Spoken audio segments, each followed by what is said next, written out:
Brian Palavai Run Far here with Rob Krar after the 2013 Western States 100. Rob, second place in your 100-mile debut. How's it feel? Feels great.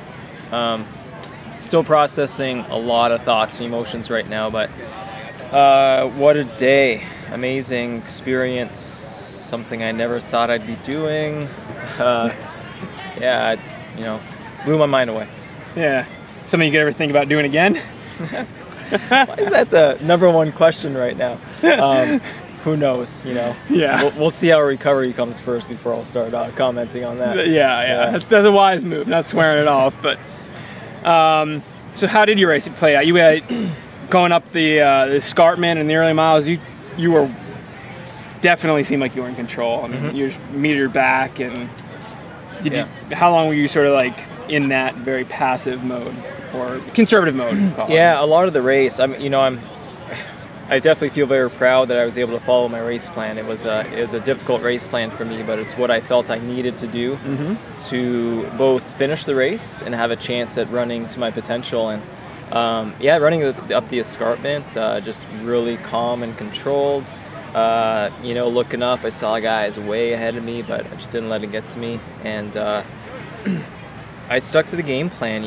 I worked hard, but when I felt myself going too quickly, I need to remind myself that I want to get to the finish line. I didn't want to drop out or hit the wall hard at 80 or 90, and it worked really well.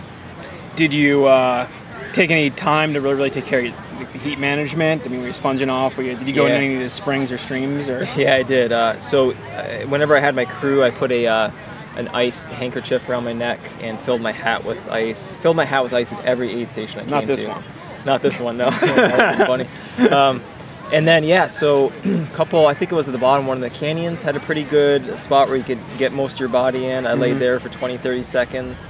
Anytime that there were the little baths on the side, I would dunk my hat in there.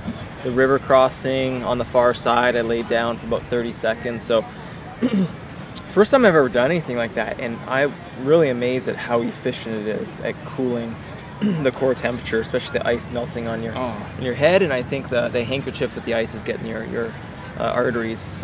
Really effective. So yeah, highly recommend. Even after it melts, you're getting that evaporative cooling as well. Yeah, it's a 2-for-1 deal. Yeah, it's real comfortable. So how did your actual race play out? I mean, you went out conservatively. How did you? I mean, you were 10th, 15th going up the escarpment. So when did you start moving up? I guess the 10 or 15 miles after the escarpment, sort of maintained my place. That was a tricky section for me. There was a lot of the brooks and streams coming across the street, the trail, a little slippery, and it was pretty technical. So I think I maintained somewhere around 10th through there. Okay. And then it's all a whirlwind, but I know I caught Dylan at a certain point, and we must have run 30, 35 miles together. Really? A little back and forth, but for the most part, we were right together, and I cannot thank him enough. So were you pushing each other, or do you think more of that was helping each other? No, I think we had the same game plan. We were both realized it was a long, hot day, and he was awesome. He was, letting me know what we had coming up next, what to expect in the downhill. Just a gentleman. I can't thank him enough for his knowledge out there. Is that different from some of like the collegiate and road background you may have been? Just a little bit. Yeah. So Dylan and I ran together for a bunch. I think we ran into Forest Hill together.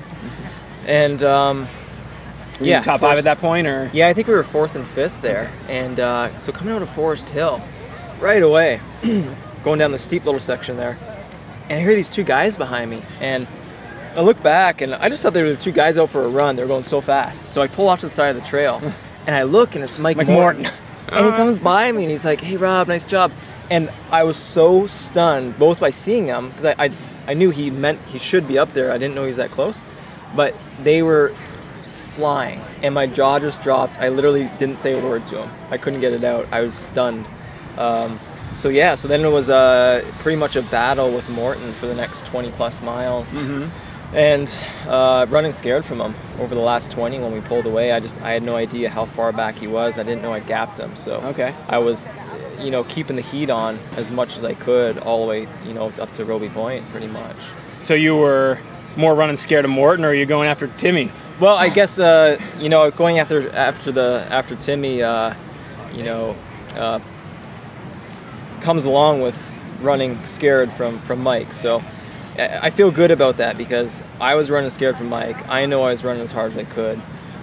Tim he's a champion. He ran an amazing race and gutsy finish to stay ahead. So I don't feel like I could have caught him on the day. Yeah. You feel like you ran the best race you could on the day? Without a doubt, yeah. Any lessons learned in the first 100 mile or anything you'd, right off the bat do differently next time? Not off the bat, I'm so happy with how it went. My first 100, my crew was amazing. I thought my strategy was great. The aid stations were great. I'll have little things I'll pick up over the next couple weeks and months as I think back on it, but I can't be happier with my first 100. It's blowing me away. As well it should, man. Congratulations on a great race. Thanks so much. Yep. And then one quick bonus question for you, Rob. You, as far as I know, are unsponsored. Is that intentional? Is that, open for negotiation? Is that? Yeah, I just started ultras, my first one last November, so I'm new to the sport. I think I've had some interest, but I haven't found the right fit yet. But I'm open to the idea if something comes along. Right now I'm just building my resume and trying to prove my durability.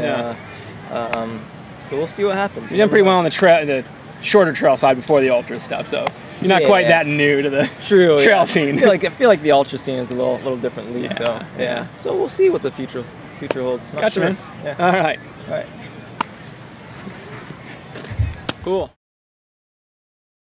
You can do it for a wedding. You can do it for the most important race in the U.S. Yeah. Oh. All right. I promise not to puke during this. Are you still I'm upset? not too bad. Yeah. Every once in a while, a little wave. Yeah, that's never fun. No.